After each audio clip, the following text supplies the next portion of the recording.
زادتهم ایمانا، یہ دوسرا وصف ہے. اور تیسرا وصف ہے وعلی ربہم یتوکلون، اور چوتھا وصف ہے الذین یقیمون الصلاۃ، اور پانچواں وَمِمَّا رَزَقْنَاهُمْ يُنْفِقُونَ. ان 5 اوصاف کو بیان کرنے کے بعد اللہ رب العالمین نے فرمایا اولئک هم المؤمنون حقا، یہی حقیقی مومن ہیں، یہی سچے مسلمان ہیں. اس کا مطلب یہ ہے کہ جن کے اندر یہ خوبیاں نہیں پائی جاتی ہیں وہ پکے سچے مومن نہیں. اذا ذکر اللہ وجلت قلوبہم، مومن کا پہلا وصف یہ ہے کہ جب اس کے سامنے اللہ کا نام آتا ہے، مومن کی پہلی صفت یہ ہے کہ جب اس کے سامنے اللہ کے نام کا ذکر ہوتا ہے، جب اس کے سامنے اللہ کے نام کا تذکرہ ہوتا ہے، جب اس کے سامنے اللہ کا نام لیا جاتا ہے، وجلت قلوبہم، تو اس کا دل کانپنے لگتا ہے، تھرانے لگتا ہے. اللہ کا نام سن کر کتنے لوگوں کے دل کپکپاتے ہیں ڈر سے، اللہ کے خوف سے. ہم اور آپ نظر ڈالیں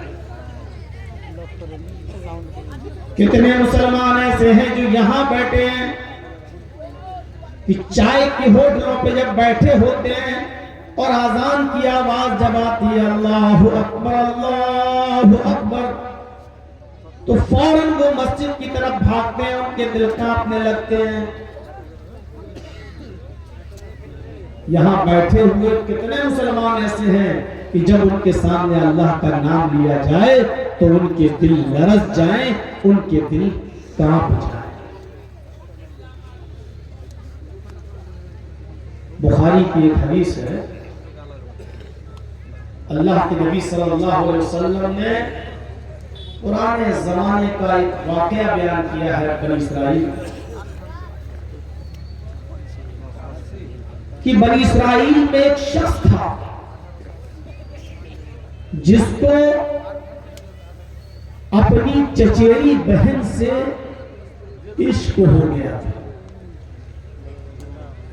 اپنی کزن سے، سسٹر، چچیری بہن سے اس کو عشق تھا یک طرفہ.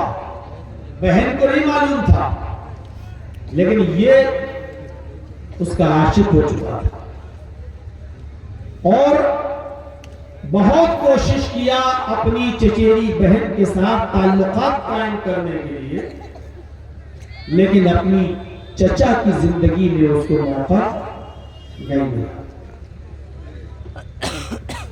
اس کے چچا کا انتقال ہو گیا اور لڑکی کے گھر پر فقر و فاقہ کے حالات پیدا ہو گئے، غریبی آ گئی، فاقے ہونے لگے، بھوکمری کی نوبت آ گئی. اس نے سوچا کہ میرا بھائی، چچیرا بھائی پیسوں والا ہے، امیر ہے، دولت مند ہے، وہ میری اس غریبی میں ضرور میرے کام آئے گا. چلے ذرا اپنے بھائی سے کچھ مدد مانگے، تعاون لیں. رشتہ تھا ہی. یہ چچیری بہن اپنے چچیرے بھائی کے پاس جاتی ہے اور کہتی ہے یا ابن عم، آئے میرے چچا کے بیٹے، تم تو جانتے ہو کہ میرے باپ کے انتقال کے بعد میرے اوپر کتنی آفتیں آئیں، کتنی پریشانیاں آئیں، کتنی مشکلوں کا سامنا ہمیں کرنا پڑا، اور آج یہ حالت ہے کہ ہم اور ہمارے گھر والے، چھوٹے چھوٹے بھائی بہن سب بھوک سے بلبلا رہے ہیں، تڑپ رہے ہیں. فاقے کی نوبت آ گئی، اگر تھوڑا بہت تعاون تم کر دو، کچھ مدد کر دو تو اللہ کے یہاں تمہیں اس کا انعام ملے گا. اس چچیرے بھائی نے موقع بہتر سمجھا اور اپنے دل کی بات کہہ دی. کہا آئے میری چچا کی بیٹی، میں تمہارا عاشق ہوں، میں تمہیں بہت پسند کرتا ہوں، لیکن اپنے چچا کی زندگی میں تم تک نہیں پہنچ سکا. آج تم مجبور بھی ہو اور میں اس قدر طاقت بھی رکھتا ہوں کہ میں تمہاری مدد بھی کروں، لیکن جو کام میں اپنے چچا کی زندگی میں نہ کر سکا وہ کام میں اب کرنا چاہتا ہوں. اگر آج رات میرے پاس آنے کا وعدہ کرو تو میں تمہاری کچھ مدد کروں. یہ کوئی کہانیوں کی کتاب کا واقعہ نہیں ہے، یہ بخاری کی حدیث کا واقعہ ہے. امام بخاری اس کو درج کرتے ہیں. اس لڑکی نے تھوڑا سوچا اور سوچنے کے بعد اس کی نظر اپنے چھوٹے چھوٹے بھائیوں پر بہنوں پر پڑی، ان کی بھوک پر گئی. سوچنے لگی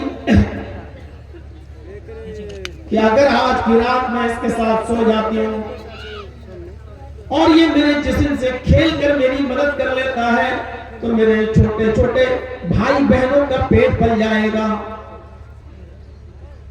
ان کے پیٹ کی آگ کو بجھانے کے لیے یہاں بھی بھر لیتی ہے کہ ٹھیک ہے میں وعدہ کرتی ہوں کہ رات میں تمہارے پاس آ جاؤں گی. نبی اکرم نے فرمایا کہ اس کے بعد اس آدمی نے، اس لڑکے نے اس کی مدد کی اور وہ کچھ درہم لے کر، کچھ اشرفیاں لے کر وہ گھر چلی جاتی ہے، اپنے چھوٹے چھوٹے بہن بھائیوں کو کھلاتی ہے، پلاتی ہے، گھر میں جو بیمار تھا اس کا علاج کرواتی ہے. اور جب دیکھتی ہے کہ رات میں سب سو گئے تو اپنے وعدے کے مطابق اپنے چچیرے بھائی کے پاس چلی آتی ہے. اس نے دروازے کو دستک دی، وہ انتظار میں بیٹھا تھا. آگے بڑھ کر اس نے دروازہ کھولا. جیسے ہی اس نے آگے بڑھ کے دروازہ کھولا، اس لڑکی کا ہاتھ پکڑ کر اس کو اندر لایا، لیکن دیکھتا ہے یہ کانپ رہی ہے، یہ تھرا رہی ہے، یہ لرز رہی ہے. کہنے لگا آئے میری چچا کی بیٹی، تم اتنی لرز رہی ہو، کانپ رہی ہو، تھرا رہی ہو، اتنا ڈر رہی ہو، اگر اس طرح کانپو گی، ڈرو گی، تھراؤ گی تو پھر میرا ساتھ کیسے دو گی؟ چلو آؤ، ہم ایک لمبی مدت سے تمہارے مشتاق تھے، ایک لمبی مدت سے تمہارا انتظار میں تھے، آج موقع ملا ہے. جیسے اس لڑکی کا ہاتھ پکڑ کر اپنی طرف کھینچتا ہے، اس لڑکی نے اس کے ہاتھ کو ہٹاتے ہوئے کہا اتق اللہ یا ابن عم. یہ ہے بخاری کے الفاظ، اتق اللہ یا ابن عم، اے میرے چچا کے بیٹے اللہ سے ڈر جا. جو چیز میں ابھی آپ کے سامنے بتانا چاہ رہا ہوں، مومن کون ہوتا ہے؟ جتنے بیٹھے ہیں سب مسلمان ہیں، سب مومن ہیں ماشاءاللہ. اس واقعے کی روشنی میں اپنے غریبانوں کے بٹن کھول کر اور غریبانوں میں جھانکنا، کیا مومن لگ رہے ہیں؟ یا ابن عم، آئے میرے چچا کے بیٹے اللہ سے ڈر جا، میری اس سیل کو مت توڑ جس کو اللہ نے تیرے لیے حرام قرار دیا ہے. میں کسی اور کی امانت ہوں، میرا تیرے ساتھ نکاح نہیں ہوا ہے، تو اس مہر کو مت توڑ جو میرے لیے اور تیرے لیے جائز نہیں. اللہ سے ڈر جا. آج تو پہلا مرد ہے جو مجھے ٹکٹکی باندھ کر اپنی آنکھوں سے دیکھ رہا ہے، ورنہ میرے خوبصورت اور حسین و جمیل چہرے کو آسمان کی نگاہوں نے بھی نہیں دیکھا. ڈر جا اللہ سے. جہنم کے فرشتے ہمارے انتظار میں ہوں گے، قبر کے فرشتے ہمارے انتظار میں ہوں گے۔ اے میرے چچا کے بیٹے، اللہ سے ڈر، دل سے جو آہ نکلتی ہے وہ اثر رکھتی ہے، پر نہیں طاقت پرواز مگر رکھتی ہے۔ اس نے دل کی گہرائیوں سے یہ جملے کہے تھے کہ اللہ سے ڈر جا۔ یہ اللہ سے ڈرنے والا تیر اس کے بھائی کے سینے میں ایسا چبھا کہ وہ زخمی ہو گیا، اور اللہ سے ڈرنے لگا، کانپنے لگا، تھرانے لگا اور کہنے لگا، آئے میری چچا کی بیٹی، تو ایک کام پر اتنا ڈر رہی ہے، حالانکہ وہ کام تو نے کیا بھی نہیں، ابھی تو نے وہ غلط کام کیا بھی نہیں، پھر بھی اتنا ڈر رہی ہے۔ میری تو ساری زندگی گناہوں میں گزر گئی، میرا کیا ہوگا؟ جا، میں نے تجھے نظر انداز کر دیا۔ اے میری چچیری بہن، تو نے آج تک کوئی گناہ نہیں کیا ہے، میں تجھے کسی گناہ میں نہیں ڈالنا چاہتا، جا، میں نے تجھے چھوڑ دیا، اور جو رقم تجھے دی تھی، جو تیری مدد کی تھی، تعاون کیا تھا میں نے تیرا، وہ میں معاف کر رہا ہوں، تو مجھے مت لوٹانا، وہ قرض نہیں، جا۔ جب وہ جانے لگی تو اس کا چچیرا بھائی کہتا ہے، کیا ہے میری بہن، کل قیامت کے دن جب اللہ کے ہاں میرا حساب و کتاب لیا جائے اور مجھے جہنم میں ڈالا جائے کیونکہ میں گناہگار ہوں، تو اس وقت وہ اللہ کی عدالت میں کھڑی ہو کر اتنا کہہ دینا کہ آئے اللہ، جب میں نے تیرا نام اپنے بھائی کے سامنے لیا، اتق اللہ یبنان، جب میں نے یہ کہا کہ اللہ سے ڈر جا، تیرا نام لیا تو یہ ڈر گیا، یہ کانپ گیا، یہ تھرا گیا، یہ لرز گیا، اور تیرے خوف سے اس نے میرے قریب آنے کا ارادہ ترک کر دیا اور مجھے چھوڑ دیا۔ شاید تیری گواہی کی وجہ سے اللہ مجھے معاف کر دے اور مجھے جہنم سے نجات دے دے۔ میرے بھائیوں، اس واقعے کی روشنی میں ہم ذرا اپنے غریبانوں میں جھانک کر دیکھیں، ہم بھی مسلمان ہیں، ہم بھی اپنے آپ کو مومن کہتے ہیں، اور یہ ہمارا ایمان ہے کہ جلسوں میں آنے کے بعد بھی اپنی گرل فرینڈوں سے موبائل پر بات کرنا بند نہیں ہوئی ہے، یہ ہمارا بھی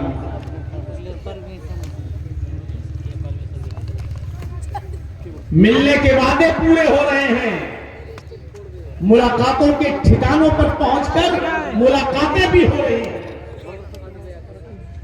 ایک طرف ہمارا یہ موبائل والوں کو منع کیا تھا، پھر کیوں لگائے ہوئے ہیں؟ بند کیجئے نا، چلو اب لگا لیا ہے تو اب لگا رہنے دو، لیکن نیچے رکھو، منع کیا تھا تو مان جانا چاہیے تھا نا۔ چلو تم اس کی سائڈ کرو، ایک ہمارا ایمان دیکھیے، انما المؤمنون الذين اذا ذكر الله وجلت قلوبهم، یہ پہلی صفت بتائی جا رہی ہے کہ مومن تو وہ ہیں کہ جب ان کے سامنے اللہ کا نام لیا جاتا ہے تو ان کے دل کانپ جاتے ہیں، ان کے دل تھرا جاتے ہیں۔ اللہ کا نام جیسے ہی آئے ہم لڑک جائیں، کانپ جائیں، تھرا جائیں۔ ایک غزوے سے لوٹ رہے ہیں اللہ کے نبی جناب محمد رسول اللہ صلی اللہ علیہ وسلم، صحابہ نے کہا اللہ کے نبی ہم تھکے ہوئے ہیں، اور اس جنگل میں، اس صحرا میں سائے دار درخت ہیں، کیا ہم درختوں کے سائے میں تھوڑا آرام کر لیں؟ سب تھکے ہوئے تھے، جنگ سے لوٹ رہے ہیں۔ آپ نے کہا اچھا ٹھیک ہے، جاؤ تھوڑی دیر آرام کر لو اور ہم بھی کسی درخت کے سائے میں آرام کر لیتے ہیں۔ یہ واقعہ بھی بخاری کے اندر ہے۔ صحابہ نے ایک ایک درخت پکڑ لیا، کوئی اس درخت کے سائے میں، کوئی اس درخت کے سائے میں، کوئی اس درخت کے سائے میں۔ اللہ کے نبی صلی اللہ علیہ وسلم بھی ایک پیڑ کے نیچے، ایک درخت کے ایک پیڑ کے سائے میں لیٹ جاتے ہیں اور اپنی تلوار اسی پیڑ پر لٹکا دیتے ہیں۔ سارے صحابہ تھکے ہوئے تھے، سو جاتے ہیں. اس صحرا سے، اس جنگل سے ایک بدوی آتا ہے، ایک دیہاتی گزرتا ہے، ایک کافر. اس کی نظر تلوار پر پڑتی ہے. دیکھا اس تلوار کے نیچے محمد رسول اللہ لیٹے ہوئے ہیں. چلو آج تلوار بھی اس کی، گردن بھی اس کی، آج قتل کر دیتے ہیں. نہ رہے گا بانس، نہ بجے گی بانسری. آج قصہ ختم کر دیتے ہیں. 100 اونٹ ہمیں انعام میں ملیں گے. وہ درخت کے اوپر چڑھتا ہے، تلوار کھینچ لیتا ہے اور تلوار لے کر اوپر سے نیچے کود جاتا ہے. اس کے پیروں کی آہٹ کی آواز سے محمد رسول اللہ کی آنکھ کھل جاتی ہے. آپ سنبھل کر بیٹھ جاتے ہیں. اس کو اپنی طرف آگے بڑھتا ہوا دیکھتے ہیں تو آپ کھڑے ہو جاتے ہیں.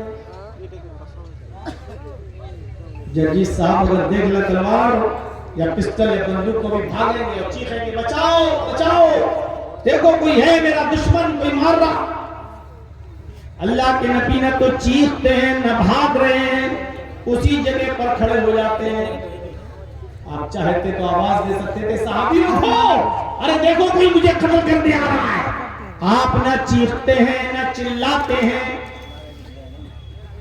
کھڑے ہو جاتے ہیں اور وہ بالکل اللہ کے رسول کے پاس آ جاتا ہے اور آنے کے بعد اپنی تلوار تان کر کہتا ہے من یمنعک منی یا محمد،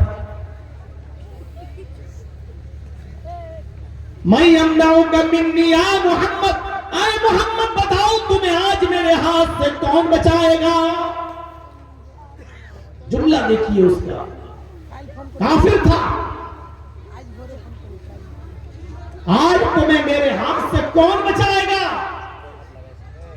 نبی اکرم صلی اللہ علیہ وسلم مسکراتے ہوئے جواب دیتے ہیں اللہ. کیا نام لیا؟ اللہ. انما المؤمنون الذين اذا ذكر الله وجلت قلوبهم.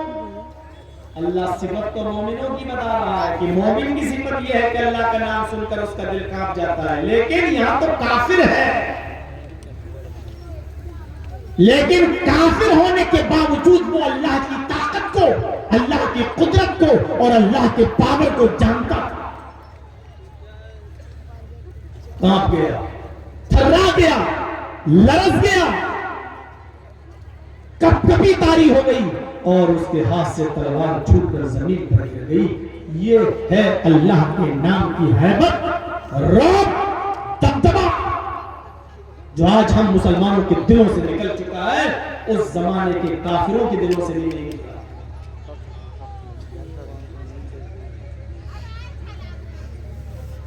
ان کو عورتیں بہت چیخ رہی چلا رہی ہیں، کوئی رضاکار لوگ جائیں گے یہاں. اتنا قریب ان کا انتظام کس نے کر دیا ہے؟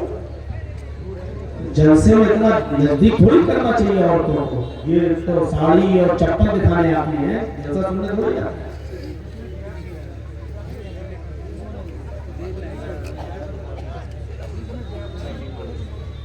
تو میرے ساتھیوں،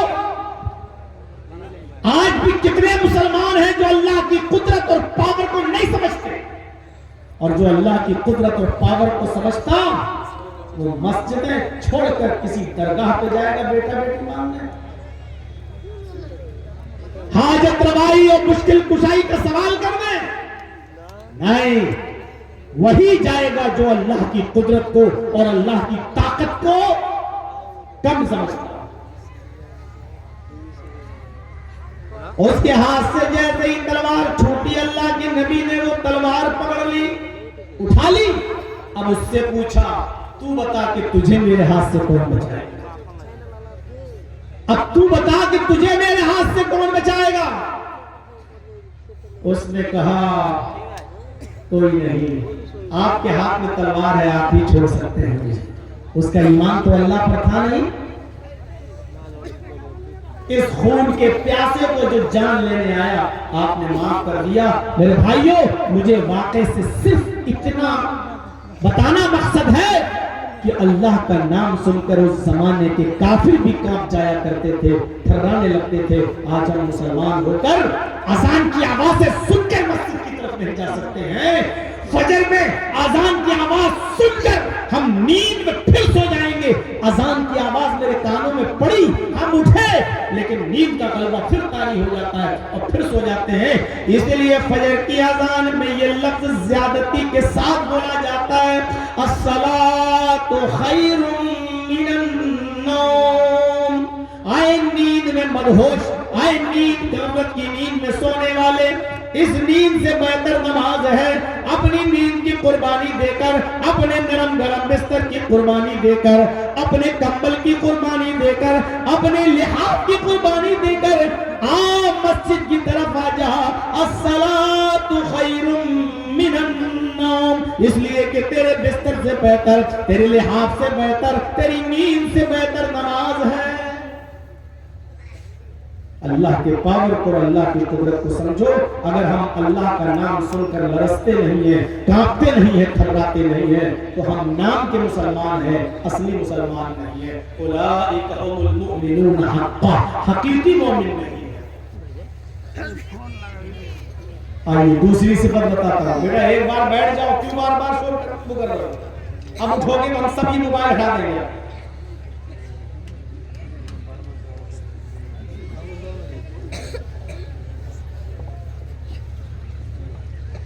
کیونکہ ہمیں اور بھی صفت بتانا ہے، اس لیے ایک صفت ختم۔ آئیے دوسری صفت پر چلتے ہیں۔ انما المؤمنون الذين اذا ذكر الله وجلت قلوبهم، پہلی ہو گئی، واذا تليت عليهم آياته زادتهم ایمانا۔ اور مومن کا دوسرا وصف یہ ہے کہ جب اس کے سامنے اللہ کی آیتوں کی تلاوت ہوتی ہے، قرآن پڑھا جاتا ہے، قرآن کی تلاوت ہوتی ہے، قرآن پڑھا جاتا ہے، زادتہم ایمانا، تو ان کے ایمان میں زیادتی ہو جاتی ہے، ان کے ایمان میں اضافہ ہو جاتا ہے۔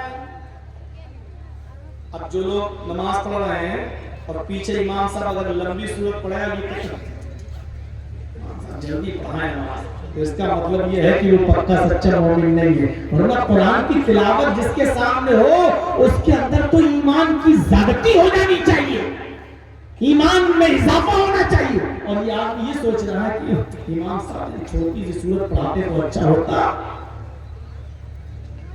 اس امام کو کہتے ہیں چھوٹی چھوٹی پڑھانا سورت۔ اور تراویحوں میں ہم اس لیے مسجد میں نہیں جا پاتے رمضان کے مہینے میں کہ لمبا لمبا قرآن کون سنے گا، پارے کون سنے گا، لمبی لمبی قرات کون سنے گا، اس لیے ہم مسجدوں میں نہیں جاتے۔ یہ ایمان کی کمزوری کی علامت ہے میرے بھائیوں۔ ورنہ مومن کا وصف تو یہ ہے کہ جب اس کے سامنے قرآن کی تلاوت کی جاتی ہے تو اس تلاوت کو سن کر اس کے ایمان میں اضافہ ہو جاتا ہے، ایمان میں زیادتی ہو جاتی ہے۔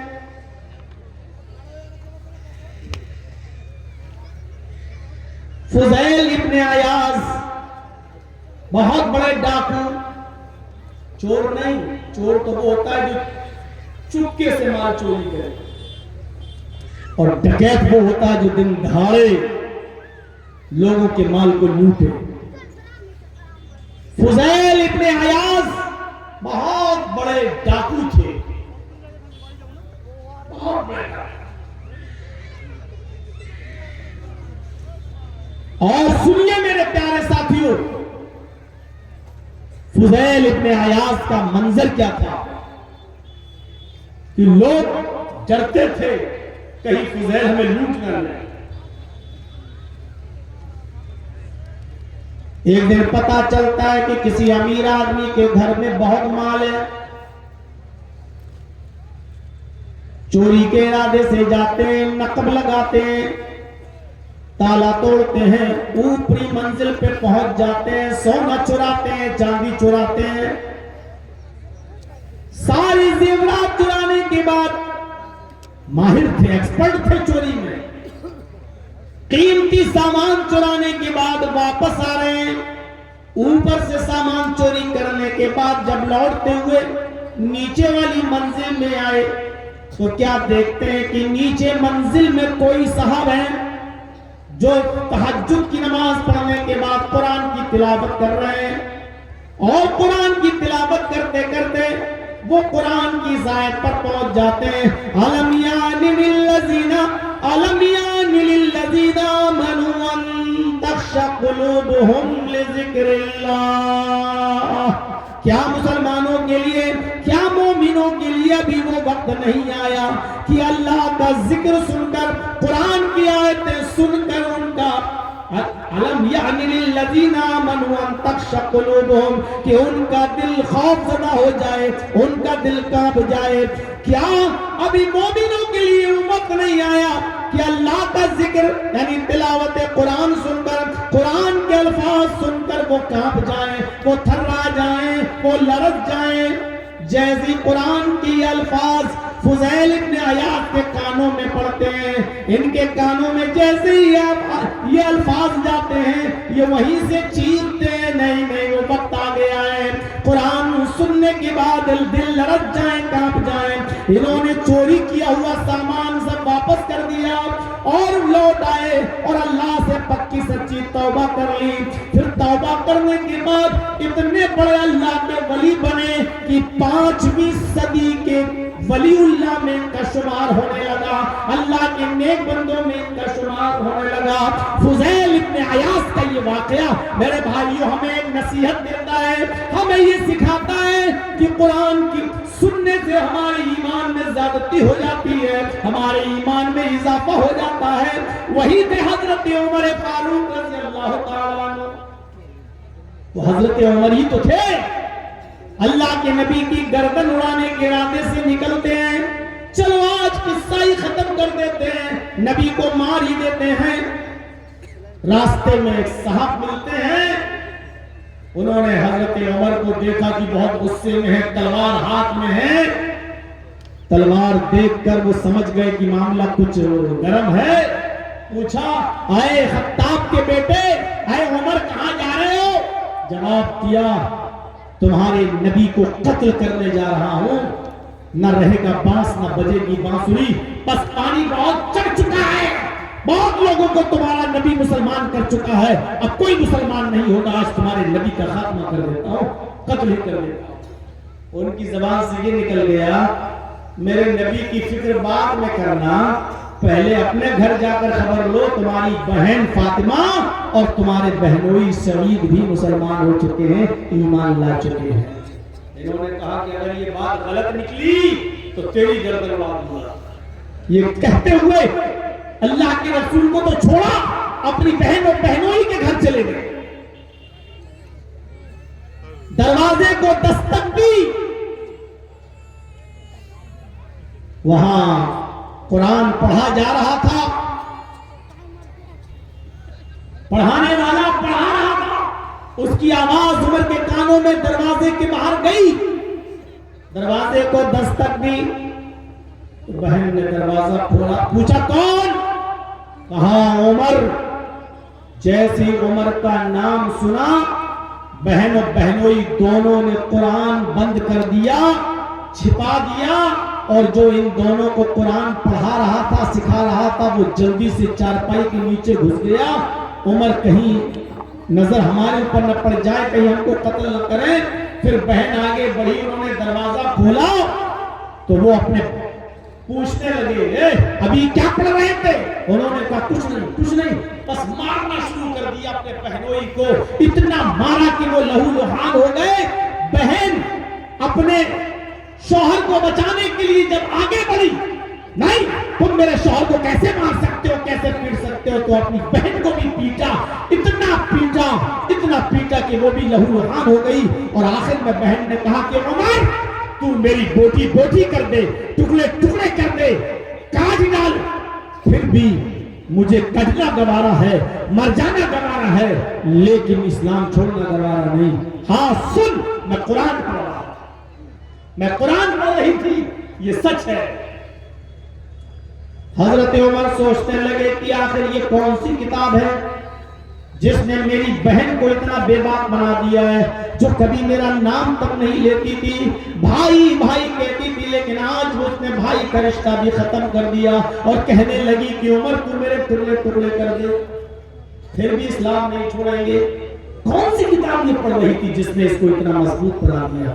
کہنے لگا اچھا ٹھیک ہے، لاؤ ذرا دیکھیں میں بھی کیا پڑھ رہی تھی، ذرا مجھے بھی بتاؤ، لاؤ ذرا۔ بہن نے کہا کہ تم ابھی ناپاک ہو، جاؤ پہلے غسل کر کے آؤ۔ ایک حدیث میں آتا ہے کہ حضرت عمر نے غسل کیا، اور ایک روایت میں آتا ہے کہ انہوں نے کہا جاؤ پہلے وضو بنا کے آؤ۔ حضرت عمر وضو بنا کے آئے،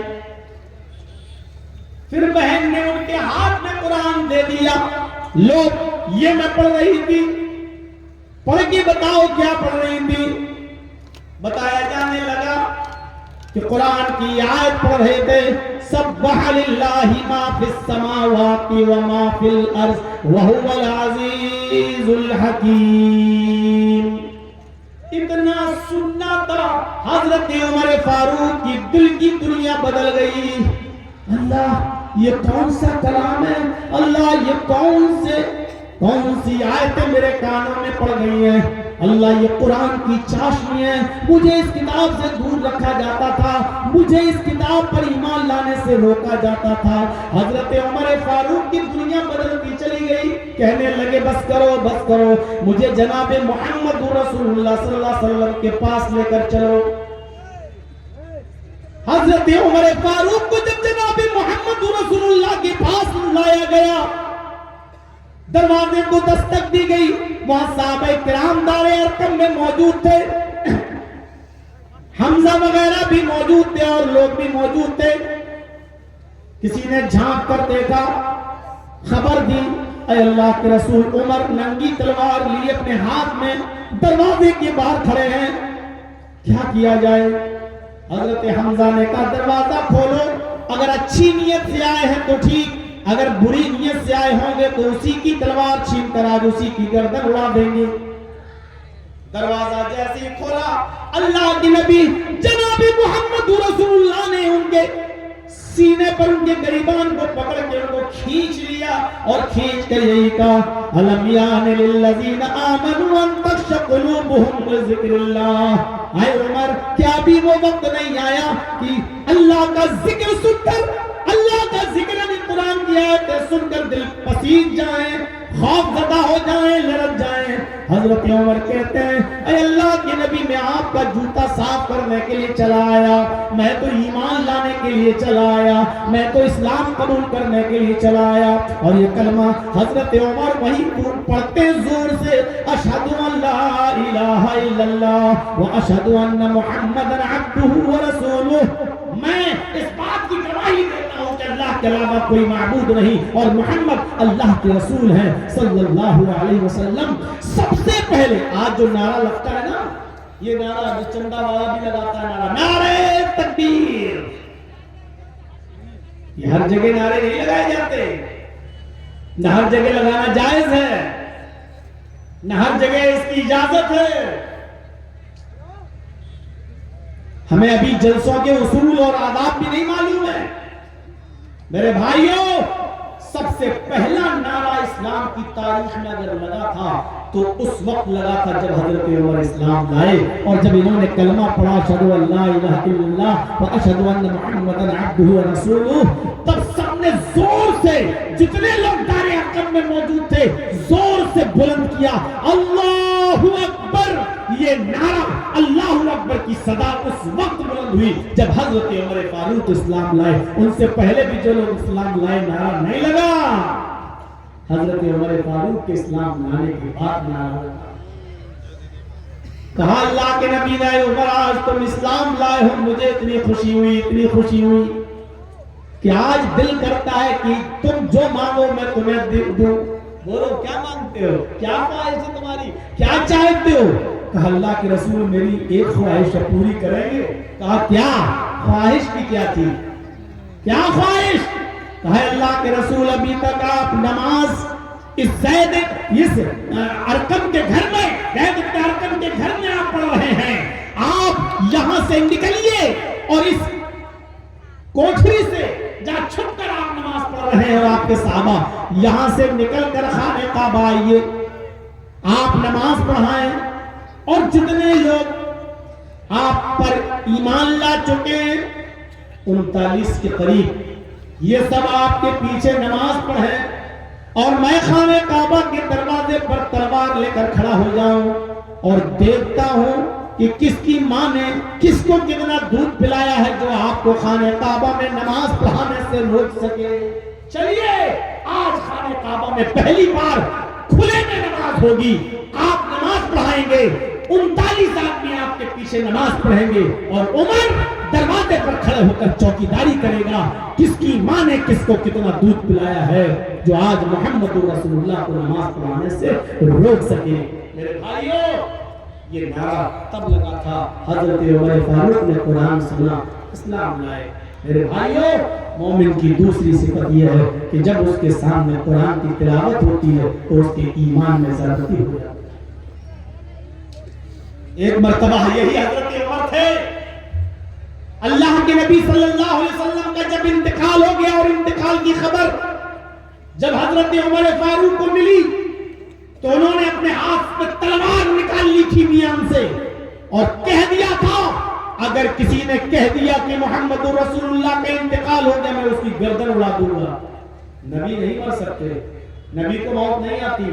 جیسے موسیٰ علیہ السلام اللہ سے ملاقات کرنے گئے تھے، ایسی اللہ کے رسول بھی ملاقات کرنے گئے ہیں، اللہ کی قسم کو لوٹ کے ضرور آئیں گے۔ یہ حضرت عمر نے کہا تھا۔ حضرت ابو بکر صدیق کو پتہ چلا، ان کو معلوم تھا کہ حضرت عمر غلط کہہ رہے ہیں، ان کو معلوم تھا کہ حضرت عمر غلط کہہ رہے ہیں، اس لیے حضرت عمر فاروق رضی اللہ تعالیٰ عنہ کی تلوار چھینی، عمر ہوش میں آؤ۔ اور پھر حضرت ابو بکر صدیق نے جو خطبہ دیا اس خطبے کے الفاظ سنیے، کیا کہا؟ وَمَا مُحَمَّدٌ إِلَّا رَسُولٌ قَدْ خَلَتْ مِن قَبْلِهِ الرُّسُلُ أَفَإِن مَاتَ أَوْ قُتِلَ انقلبتم عَلَىٰ أَعْقَابِكُمْ۔ میرے بھائیوں، قرآن کی یہ آیت پڑھنے سے پہلے حضرت ابو بکر صدیق نے حضرت عمر سے کیا کہا؟ عمر ہوش میں آؤ، ہوش میں۔ ما منکم یعبد اللہ فإن اللہ حی لا یموت، تم میں سے جو اللہ کی عبادت کرتا تھا وہ سن لے کہ اللہ زندہ ہے، وہ کبھی نہیں مرے گا۔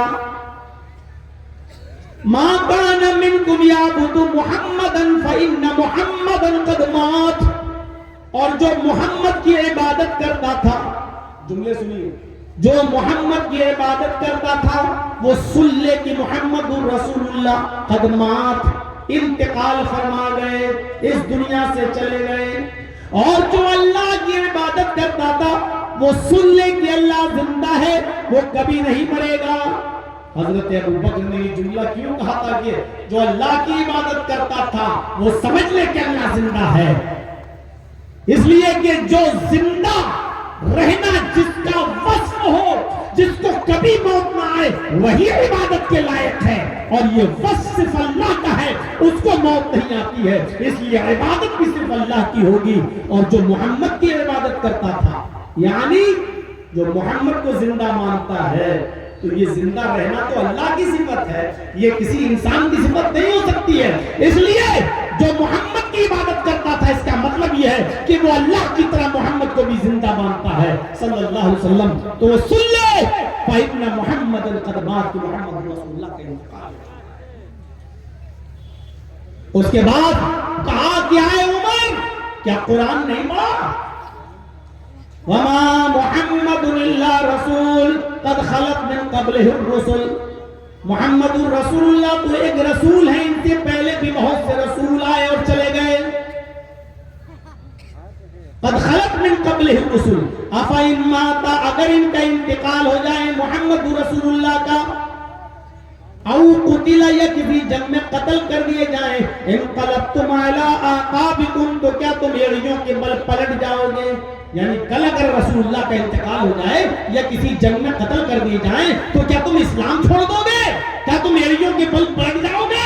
حضرت عمر نے جب قرآن یہ سنا تو کہنے لگے بس آئے ابو بکر، اب مجھے یقین ہو گیا کہ اللہ کے رسول کا انتقال ہو گیا ہے، آپ اس دنیا سے چلے گئے۔ مجھے حضرت عمر کہتے ہیں کہ مجھے ایسا لگا جیسے قرآن کی آیتیں آج ہی نازل ہو رہی تھی، یعنی قرآن کی آیتیں سنی ایمان میں زیادتی ہو گئی۔ یہ ایک مسلمان کا وصف، ایک مومن کا وصف ہوتا ہے کہ قرآن جب اس کے سامنے پڑھا جائے تو اس کے ایمان میں اضافہ ہو جاتا ہے۔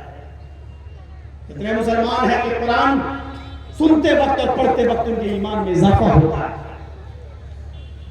دو چیزیں ہو گئی، تیسری چیز کی طرف آئی۔ تیسری چیز انما المؤمنون الذين اذا ذكر الله وجلت قلوبهم واذا تليت عليهم آياته زادتهم ایمانا وعلى ربهم يتوکلون۔ اور مومن کی تیسری صفت کیا ہے؟ مومن کا تیسرا وصف کیا ہے؟ وہ صرف اپنے رب پر توکل کرتا ہے، وہ صرف اپنے رب پر بھروسہ کرتا ہے۔ مسلمان کا بھروسہ تعویذ پہ تھوڑی ہوتا ہے، مسلمان کا بھروسہ گھنٹوں میں تھوڑی ہوتا ہے، مسلمان کا بھروسہ اور مومن کا بھروسہ کٹھ ملاؤں پہ تھوڑی ہوتا ہے۔ کیا مولانا صاحب فلاں لڑکی سے میرا دل بہت لگ گیا ہے، کوئی ایسا دعا پڑھیے، تعویذ دیجئے کہ بس وہ دوڑتی ہوئی میرے پاس چلی آئے۔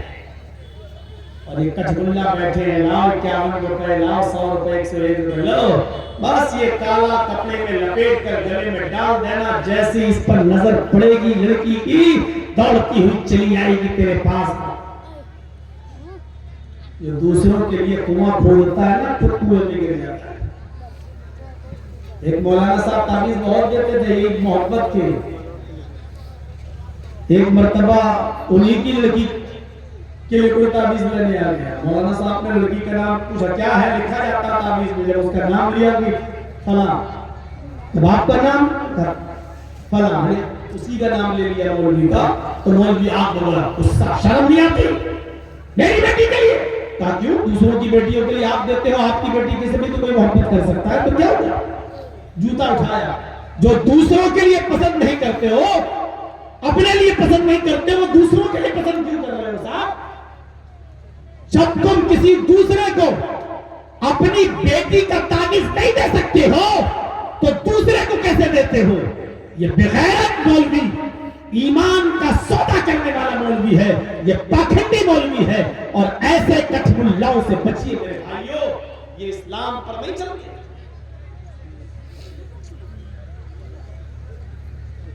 مولوی بھی تو انسان ہوتا ہے، اس کا بھی تو دل کسی لڑکی پہ آ سکتا ہے، اور جیسے ایک بار ہوا بھی تھا، آ گیا کسی لڑکی پہ مولانا کا دل، 55-60 سال کا یہ بھیڑ بک مولوی 16-17-18 سال کی لڑکی سے پیار کر بیٹھا۔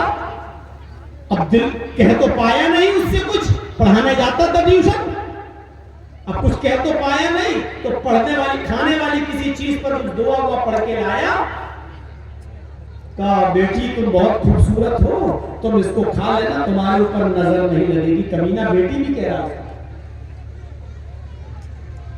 اس نے کہا ٹھیک ہے مولانا صاحب ہم بعد میں کھا لیں گے، اس نے رکھ دیا کہیں، اتفاق سے ہوا چلی اور وہ کھانے کی چیز زمین پہ گر گئی۔ صبح اٹھ کر اس کی اماں نے جب جھاڑو لگائی تو وہ کھانے والی چیز کوڑے کے ساتھ باہر چلی گئی، اس کو کھا گئی یہ کتیا۔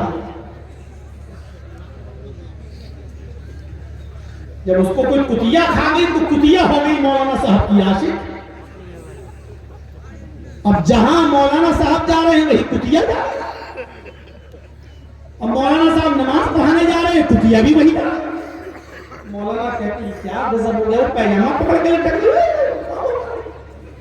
مولانا سمجھ گئے کہ معاملہ کچھ گڑبڑ ہے، کہ جو چیز کھلانا کسی اور کو چاہیے کم وقت کھائیے گئی، تو جو دوسروں کے لیے کنواں کھودتا ہے وہ خود اس کنویں میں گرتا ہے۔ میرے بھائیوں ایسا کوئی تعویذ نہیں آتا ہے، لکھ لو، نوٹ کر لو. اگر کوئی کہے کہ پھلاں تمہارا بش میں ہو جائے گا، پھلاں تمہارا گرویدہ ہو جائے گا، دوڑتا ہوا چلا آئے گا، یہ ساری چیزیں ڈھونگ ہیں. یہ جادو سے تو ممکن ہے، سفلی عمل سے تو ممکن ہے، لیکن قرآن و حدیث سے اگر سوچو گے تو یہ نہیں. اور سفلی عمل کے لیے بہت گندا گندا کام کرنا پڑے گا. قبرستان جائیے، آپ مردوں کی ہڈیاں نکال کے لائیے، اپنی لیٹرین کر کے کھائیے. سفلی عمل بہت گندا ہوتا ہے. آج کل جو ایک دوسرے کی دکانیں بند کروا رہے ہیں، ایک دوسرے کے اوپر جادو کو کروا رہے ہیں، یہ صرف سفلی عمل ہوتا ہے. سفلی عمل گندا، جادو ٹونا. اور اس کی ایک ہی سزا ہے اسلام میں، جو جادو کرے اور جو جادو سکھائے اور جادو دکھائے، اس کی اسلام میں ایک ہی سزا ہے کہ اس کی گردن اڑا دی جائے، اس کو قتل کر دیا جائے. جادو سیکھنے والے کی سزا اسلام میں گردن کاٹ دینا.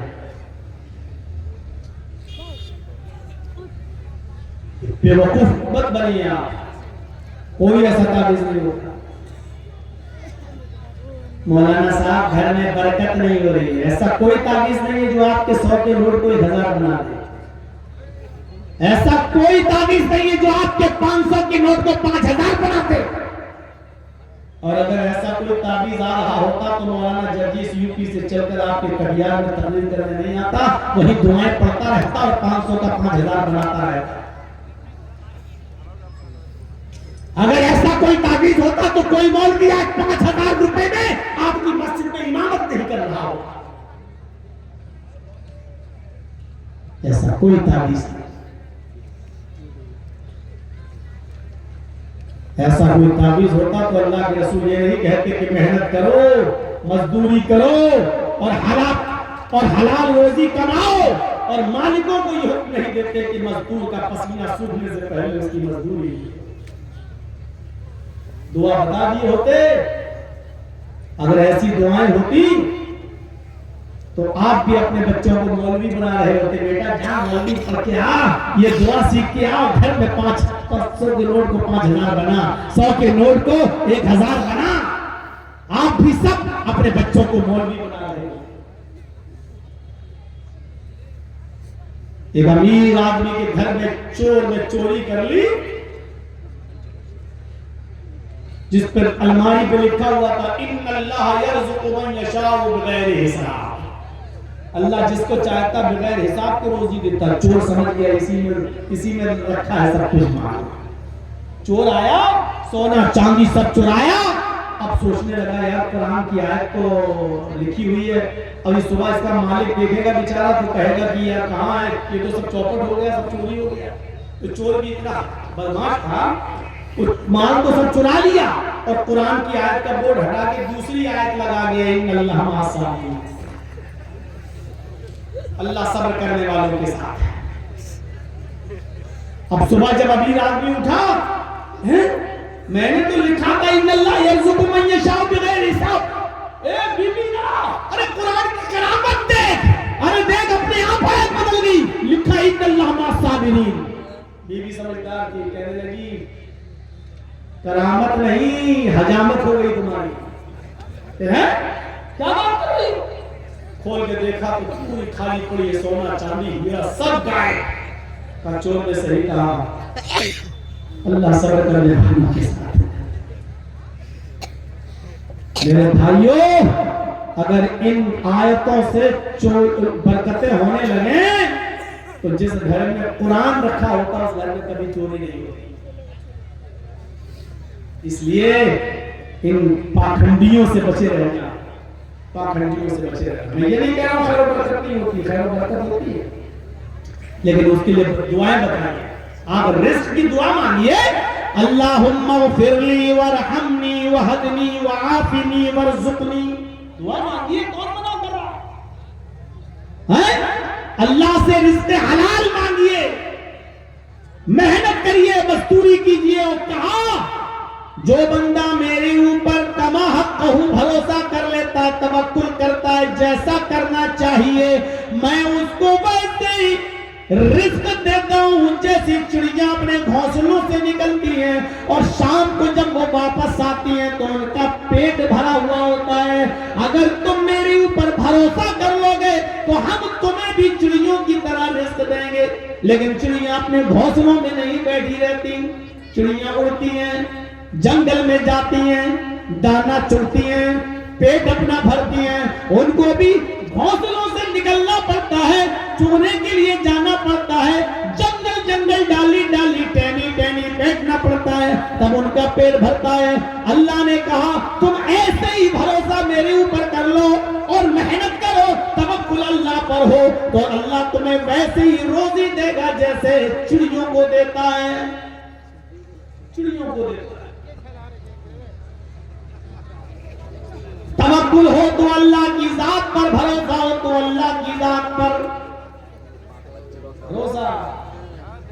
میں نے کل ایک واقعہ سنایا تھا، جی چاہتا ہے کہ آج آپ کو بھی ایک واقعے کی طرف لے کے چلیں۔ میرے بھائیوں سنیے، بہت دلچسپ واقعہ ہے، اس واقعے کو آپ کو جانا جا سکتے ہیں لیکن اس واقعے کو ضرور سن لیجیے گا میرے بھائیوں۔ ابن رجب حنبلی نے اس واقعے کو اپنی کتاب طبقات حنابلہ کے اندر نقل کیا ہے۔ ایک صاحب بیچارے مکہ معظمہ کے اندر کام کرتے تھے، مکہ معظمہ کے اندر کام کرتے تھے، غریب آدمی تھا، وہ مکہ میں کام کرتا تھا، بہت غریب مفلس کلاش آدمی۔ ایک دن یہ غریب آدمی رزق کی تلاش میں، مزدوری کی تلاش میں نکلتا ہے، بھوکا ہے، فاقہ ہے، کچھ کھایا پیا نہیں ہے، سوچتا ہے کہ چلو شاید کسی کی نظر میرے چہرے پہ پڑ جائے اور مجھے میرا چہرہ دیکھ کر کوئی مجھے کھانا کھلا دے، میرے پاس تو کچھ نہیں ہے کھانے کے لیے۔ یہ شخص نکلتا ہے اپنے گھر سے، اور میرے ساتھیوں سنیے گا، بڑا دلچسپ واقعہ میں سنا رہا ہوں آپ کو۔ یہ شخص جب اپنے گھر سے نکلتا ہے، بھوکا ہے، پیاسا ہے، بیچارہ روزی کی تلاش میں نکلتا ہے، راستے میں اس کو ایک ریشم کی تھیلی ملتی ہے، ریشم کی تھیلی، اور اس میں ریشم کی ڈوری سے گانٹھ لگی ہوئی ہے، یعنی اس کا منہ ریشم ہی کی ڈوری سے بندھا ہوا ہے۔ اس نے اس تھیلی کو اٹھایا اور ریشم کی ڈوری کو کھول کر جب دیکھا تو اس تھیلی کے اندر بیش قیمت، بہت مہنگا موتیوں کا ایک ہار اس کو نظر آیا۔ اس نے تھیلی اٹھائی اور لے کر اپنے گھر چلا آیا، اور گھر لا کر سوچنے لگا پتہ نہیں کس اللہ کے بندے کی یہ تھیلی ہوگی، بیچارے کی گر گئی ہے، چلو اگر کوئی ملے گا تو اس کو دے دیں گے، اور نہیں ہوا تو یہ میری ہو جائے گی، اب میرے برے دن ختم ہو جائیں گے، اچھے دن میرے شروع ہو جائیں گے۔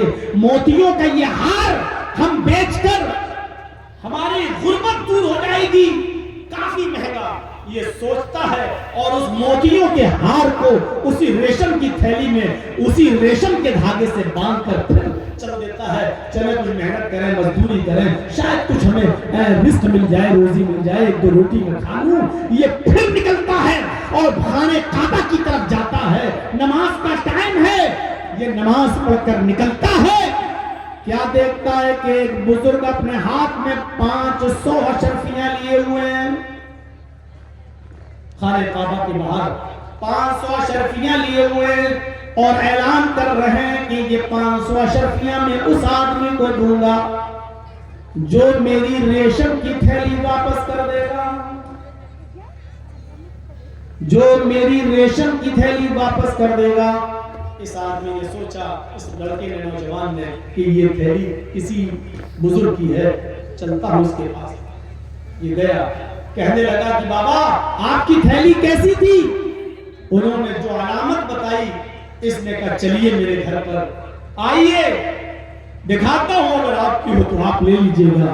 اور راستہ پر یہ سوچتا ہوا آیا، کہ چلو موتیوں کا ہار جس کا ہے اس کو پہنچ جائے گا، مجھے زیادہ محنت تو نہیں کرنا پڑی ڈھونڈنے میں اس کے مالک کو، مجھے خود ہی اس کا مالک مل گیا، اور بدلے میں بیچارہ 500 اشرفی دے دے گا تو کم سے کم اس سے کچھ دن تو ہمارے گھر کا گزر بسر چل جائے گا، ہمارا کھانا پینا ہو جائے گا، ہمارے حالات تو کچھ تو بہتر ہو جائیں گے، 500 اشرفیاں ہی صحیح لیکن چلو کم سے کم کچھ تو مل جائے گا۔ یہ اس کو اپنے گھر لایا، تھیلی ویلی دکھائی تو وہ بابا پہچان گیا، وہ بزرگ پہچان گیا، کہنے لگا بیٹا یہ تھیلی میری ہے، اس میں اتنے اتنے موتی ہیں، موتیوں کا ہار ہے، اگر یقین نہیں آتا تو نکال لو۔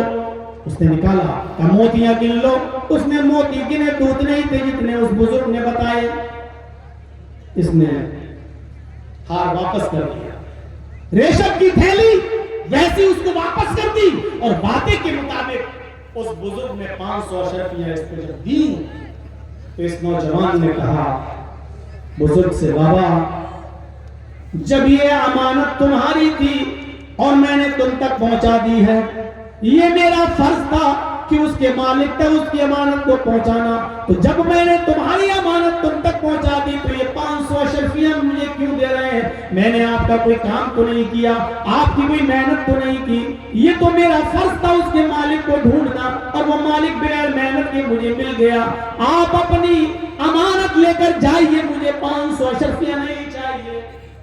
اس بزرگ نے بہت دیا، لیکن اس نے کہا کہ بابا میرا ضمیر گوارا نہیں کرتا بغیر کچھ کیے ہوئے میں 500 اشرفیاں لے لوں، جب میں نے کوئی کام ہی نہیں کیا تو کیوں لوں، میرا دل گوارا ہی نہیں کرتا ہے۔ اس نے بہت اصرار کیا بیٹا لے لو، میں تو ویسے ہی دیتا، کہا نہیں، اچھا خوشی میں لے لو، کہا نہیں، آپ خوشی میں اور کسی کو کیوں نہیں، مجھے کیوں دے رہے ہیں؟ اسی لیے تو دے رہے ہیں کیونکہ میں آپ کی امانت واپس کر رہا ہوں، میں سمجھ رہا ہوں یہ آپ میری اجرت دے رہے ہیں، میری اجرت ہے ہی نہیں، آپ کی امانت تھی میں نے آپ کو دے دی، اب آپ اس امانت کو لے کر جائیے، میرے پاس پانی کے سوا کچھ نہیں ہے جو میں آپ کو پلا سکوں، میرے پاس کھانے کی کوئی چیز نہیں ہے، میں خود بھوکا ہوں، لیکن یہ امانت لے کر آپ جائیے۔ چلو بیٹا ہم تمہیں باہر کھانا کھلا دیتے ہیں، نہیں آپ اسی خوشی میں تو کھانا کھلائیں گے کیونکہ میں نے آپ کی امانت آپ کو واپس کر دی، اگر آپ نے مجھے کھانا کھلایا تو وہ بھی میری مزدوری مانا جائے گا، ہم نے کوئی کام ہی نہیں کیا تو مزدوری کیسی، میرا دل گوارا نہیں، چلا گیا بیچارہ، اس نے نہیں لیا 4 سال 5 سال 6 سال 8 سال 10 سال یہ مکے میں رہتا ہے، اب اس کو اپنے گھر جانے کی ضرورت پیش آتی ہے، اور ہمیشہ ہمیش کے لیے مکے کو خیر آباد کہہ رہا ہے، اب چلیں ہم اپنے گھر چلیں، اپنے گاؤں میں چلیں، اپنی بستی میں چلیں، وہاں شادی آدی کر کے اپنا گھر بسائیں، اپنے ماں باپ کی خدمت کریں۔ یہ نوجوان اپنے گھر کی طرف جا رہا ہے، سمندر کا سفر ہے، کشتی میں بیٹھا ہوا ہے، سنو میں نوجوانوں، اللہ پر توکل اور اللہ پر بھروسہ کرنے کا کیا انعام ملتا ہے، مومن کی صفت ہے اللہ پر بھروسہ کرنا۔ یہ آدمی کشتی میں بیٹھ جاتا ہے، سمندر کا سفر ہے، بیچوں بیچ سمندر میں جب اس کی کشتی پہنچتی ہے ایک حادثے کا شکار ہو جاتی ہے، کشتی ٹوٹ جاتی ہے، کشتی ٹوٹ جاتی ہے، اس کشتی میں جتنے بھی آدمی بیٹھے تھے ایک ایک کر کے سارے آدمی ڈوب کے مر جاتے ہیں۔ یہ نوجوان جس کا نام ابو بکر محمد ابن عبد الباقی ہے، یہ نوجوان جس کا نام ابو بکر محمد ابن عبد الباقی ہے، یہ اپنی زبان سے واقعہ بیان کرتا ہے کہ ایک ایک کر کے سب ڈوب کر مر گئے، لیکن اللہ نے مجھے بچا لیا۔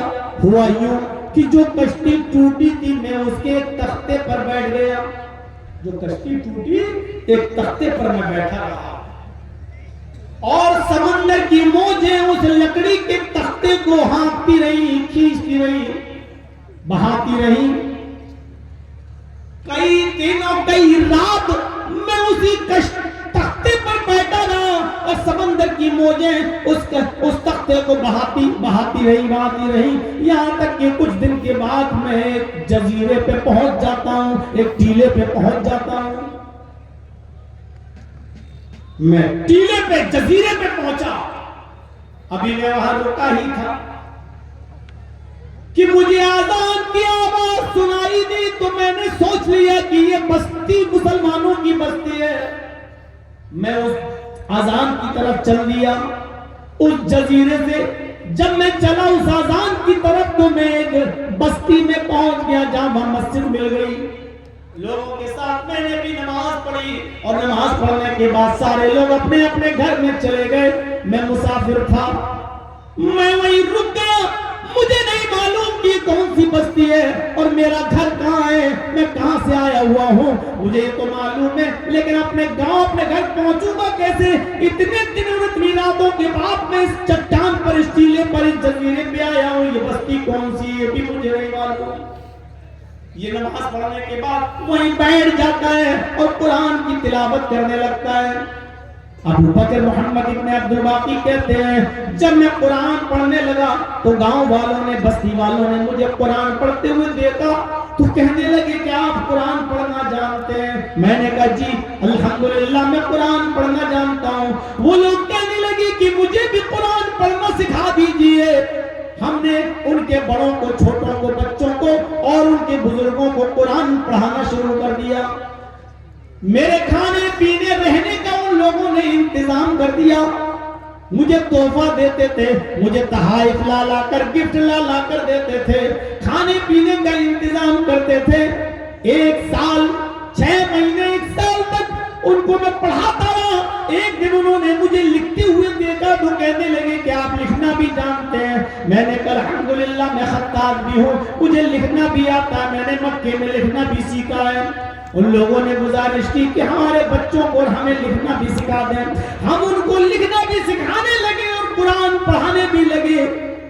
1-1.5-2 سال کے بعد گاؤں والوں نے کہا آیا ابو بکر محمد ابن عبد الباقی تم اتنے سال سے یہاں 1-1.5-2 سال سے ہمارے بستی میں ہو, تم اپنے علاقے میں جانا چاہتے ہو لیکن ہم تمہیں چھوڑنا نہیں چاہتے. تمہاری شادی نہیں ہوئی, میں چاہتا ہوں کسی بستی میں تمہاری شادی بھی کرا دوں اور تم یہیں رہنے لگو, اپنا گھر بسا لو. ابو بکر محمد ابن عبد الباقی کہتے میں نے بہت منع کیا لیکن وہ گاؤں والے نہ مانے اور کہنے لگے کہ میرے علاقے میں بہت نیک اور شریف لڑکی ہے لیکن اس کا باپ انتقال کر چکا ہے, وہ یتیم کی بیٹی ہے, یتیم بچی ہے. میں نے جب یتیم کا نام سنا تو میں نے کہا چلو ایک یتیم لڑکی کا گھر بس جائے گا, اگر اس کا باپ نہیں ہے تو مجھے کوئی اعتراض نہیں ہے. لہذا اس گاؤں والوں نے میری شادی اس لڑکی کے ساتھ کر دی, مجھے رہنے کے لیے ایک گھر دے دیا. جب میرا نکاح اس لڑکی کے ساتھ ہوا اور جب وہ میرے کمرے میں پہنچائی گئی اور جب میں رات میں اپنی بیوی کے قریب گیا, میں اس لڑکی کے قریب ہوا تو میری نظر اس کے گلے پر پڑی. میں نے اس کے گلے میں موتیوں کا ویسا ہی ہار دیکھا, میں نے اس کے گلے میں موتیوں کا ویسا ہی ہار دیکھا جو ہار مجھے مکہ معظمہ میں ملا پڑا تھا اور جو میں نے ایک بزرگ کو سپرد کر دیا تھا. میں اس ہار کو چھونے لگا, اس کو ٹٹولنے لگا.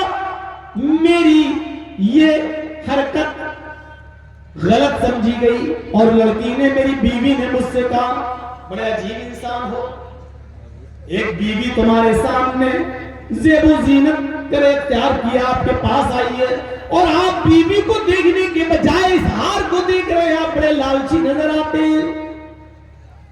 ابو بکر محمد ابن عبد الباقی کہتے ہیں نہیں میری بیوی میں لالچی نہیں ہوں, میں تو اس ہار کو دیکھ رہا ہوں جو تمہارے گلے میں ہے. میری بیوی ایسا ہی ہار, بلکہ میں کہوں تو یہی ہار مجھے 10 سال پہلے مکہ مکرمہ میں ملا تھا, مکہ معظمہ میں پڑا ہوا ملا تھا. میں بھوکا تھا, پیاسا تھا, اس کے باوجود میں نے اس ہار کو بیچا نہیں, میں نے اپنے گھر پہ رکھ لیا.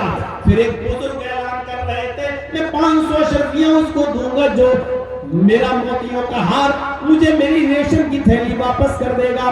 میں ان کو اپنے گھر لایا اور میں نے ان کو یہ ہار واپس کر دیا. انہوں نے 500 اشرفیاں مجھے دینا چاہی لیکن میں نے ان سے 500 اشرفیاں نہیں لی کیونکہ میرے دل نے گوارا نہیں کیا. لڑکی نے جب یہ سنا تو زور زور سے چیخنے لگی، سبحان اللہ سبحان اللہ، اے میرے پیارے سرتاج، اے میرے پیارے شوہر، تم نے اس ہار کو صحیح پہچانا، یہ وہی ہار ہے جو تمہیں مکہ معظمہ میں ملا تھا، اور جس بزرگ کو تم نے یہ ہار واپس کیا تھا وہ بزرگ میرے باپ تھے جو ابھی 3-4 سال پہلے انتقال کر گئے، وہ باپ میرے تھے، لیکن جب سے مکہ سے واپس یہاں آئے تب سے برابر یہ دعا کرتے تھے، اے اللہ میں نے اس دنیا میں صرف ایک ہی نوجوان ایماندار مرد دیکھا ہے، اے اللہ کسی طریقے سے انتظام کر دے، اس نوجوان کو یہاں پہنچا دے تاکہ میں اپنی بیٹی کا نکاح اس نوجوان سے کر دوں، میں اپنی بیٹی کا رشتہ اس نوجوان سے کر دوں۔ وہ یہ دعا مانگتے رہے، ان کی زندگی میں یہ دعا پوری نہیں ہوئی، لیکن اللہ تعالیٰ نے تمہیں یہاں تک پہنچا دیا اور گاؤں والوں نے تمہارا نکاح میرے ساتھ کر دیا۔ میرے بھائیوں غور کر رہے ہیں آپ، ضروری نہیں کہ دعا آج مانگو آج ہی پوری ہو جائے، دعا ضروری نہیں کہ آپ ابھی مانگے اور کل پوری ہو جائے، نہیں، مرنے کے بعد بھی اللہ رب العالمین دے سکتا ہے، کب دینا ہے یہ اللہ بہتر جانتا ہے۔ میرے بھائیوں سوچو کتنا نیک آدمی تھا یہ کتنا نیک آدمی تھا جس نے دعا مانگی کہ اللہ میری بیٹی کے لیے اس نوجوان کو یہاں پہنچا دے، کوئی انتظام کر کسی طریقے سے پہنچا دے، اور موت کے کشمکش سے زندہ رہ کر اس آدمی کو اللہ نے وہاں پہنچایا۔ اس کے ساتھی سب ڈوب کے مر گئے، لیکن اللہ نے اس بزرگ کی دعا کو قبول کرتے ہوئے لکڑی کے تختے پر بٹھا کر اس آدمی کو وہاں پہنچایا۔ کیوں؟ اس آدمی نے اللہ پر توکل کر کے اس کا ہار اس کو دے دیا۔ بھوکا تھا، پیاسا تھا، ہماری روزی کہاں سے آئے گی، روٹی کہاں سے آئے گی اللہ جانے، اللہ دے گا، لیکن ہم بے ایمانی نہیں کر سکتے ہیں، ہم 500 شرفی نہیں لے سکتے ہیں، اور اس آدمی نے 500 شرفی بات نہیں لی۔ میرے بھائیوں اس توکل کا انعام یہ دیا کہ اللہ نے اس کو وہ ہار بھی دے دیا، گاؤں میں مکان بھی دے دیا، مسجد کا امام بھی بنا دیا، اور اس کو خوبصورت حسین و جمیل بیوی بھی مل گئی۔ میرے پیارے ساتھیوں یہ ہوتا ہے اللہ پر توکل اور اللہ پر بھروسہ کرنے کا انعام، یہ ہوتی ہے اس کی جزا۔ ہمیں بھی اللہ کی ذات پر توکل کرنا چاہیے، اللہ کی ذات پر بھروسہ کرنا چاہیے۔ وَعَلَىٰ رَبِّهِمْ يَتَوَكَّلُونَ، مومنوں کی صفت ہوتی ہے، مومن کا وصف یہ ہے کہ وہ اپنے رب پر ہی توکل کرتا ہے، اپنے رب پر بھروسہ کرتا ہے۔ کتنا بھروسہ ہے آج ہمارے رب پر ہمیں؟ ارے ہمیں تو اپنے کاروبار پر بھی اللہ پر بھروسہ نہیں ہے کہ اللہ میں رزق دے گا۔ آج ہر کاروبار میں جھوٹ، دند پھند، ہیرا پھیری، کون سا کاروبار آج ہمارے پاس ہے جو ایمانداری کے ساتھ آج ہم چلا رہے ہوں؟ اور جب واقعات سنی رہے ہو تو نوجوانوں ایک واقعہ تمہارے سامنے اور رکھتا ہوں، سنیے۔ حضرت مبارک کا واقعہ میں آپ کے سامنے رکھنے جا رہا ہوں۔ حضرت مبارک بھی بہت غریب تھے، یہ بھی مزدوری کی تلاش میں نکلے کہ کوئی ہمیں مزدوری پر رکھ لے۔ کیا دیکھتے ہیں کہ ایک رئیس اور ایک امیر آدمی کہتا ہے میرے باغ میں کام کرو گے، میرے باغ میں کام کرو گے؟ انہوں نے کہا ہاں کریں گے، روزانہ پانی مارنا ہے اور میرے آم کے پیڑوں کی دیکھ ریکھ کرنا ہے۔ انہوں نے کہا کریں گے۔ اس کو رکھ لیا، حضرت مبارک کو جب رکھ لیا گیا، میرے پیارے بھائیوں اس واقعے کو شاہ عبدالعزیز محدث دہلوی رحمت اللہ علیہ نے اپنی کتاب بستان المحدثین کے اندر نقل کیا ہے۔ یہ بڑی مشہور کتاب ہے شاہ عبدالعزیز محدث دہلوی کی بستان المحدثین۔ اس واقعے کو انہوں نے اپنی کتاب کے اندر نقل کیا ہے کہ ان کو نوکری پر رکھ لیا گیا اور کہا گیا یہی کھانا بنانا، خود بنانا اور کھانا، ہم تمہیں راشن دے دیتے ہیں، آٹا گیہوں چاول سب رکھ دیا گیا، کھانا بنانا اور کھانا، اور اسی باغ میں تم رہنا، ہمارے باغ کی دیکھ ریکھ کرنا اور صبح اٹھ کر پانی مارنا۔ ان کو یہ دے دیا گیا۔ 3 سال 4 سال 5 سال کا عرصہ گزر گیا باغ کی دیکھ ریکھ کرتے ہوئے۔ ایک دن وہ امیر اور رئیس آدمی کچھ دوستوں کو لے کر باغ میں پہنچا، اپنے کچھ دوستوں کو لے کر باغ میں پہنچا اور مبارک سے بولا مبارک جاؤ ذرا میٹھے میٹھے آم توڑ کے آؤ، ہمارے مہمان آئے ہیں، ہمارے دوست آئے ہیں، ان کو کھلانا ہے۔ حضرت مبارک بیچارے گئے اور ایک طرف سے آم توڑ کر لائے اور رکھ دیا۔ جب انہوں نے آم کھانا شروع کیا تو کوئی آم کچا نکلا، کوئی آم پکا نکلا، کوئی آم میٹھا نکلا، کوئی آم کھٹا نکلا، کوئی آم کسیلا نکلا۔